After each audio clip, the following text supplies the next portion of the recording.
वह खबर का रुख करते हैं ग्रेटर नोएडा से। बड़ी खबर आपको बता दें कि सीमा हैदर और सचिन की बढ़ सकती हैं मुश्किलें।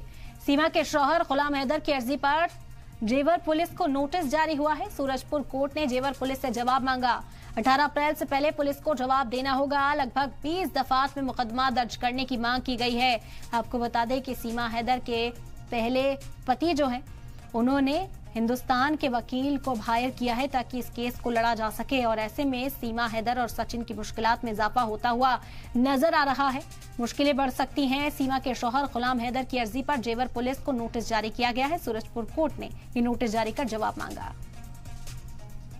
जो कि इन्होंने फर्जी शादी की थी और गलत डॉक्यूमेंट देकर के जमानत हासिल की थी, तो आज हमने ऑनरेबल कोर्ट में सारी धाराओं के तहत जो हमने एक शिकायत पेश की थी उसको स्वीकार करते हुए पुलिस को, जेवर पुलिस को 18 अप्रैल तक उस पर जवाब देने के लिए कहा है और जेवर पुलिस को नोटिस जारी किया है। तो ये एक बहुत बड़ी कामयाबी है, एक बहुत बड़ी कोशिश है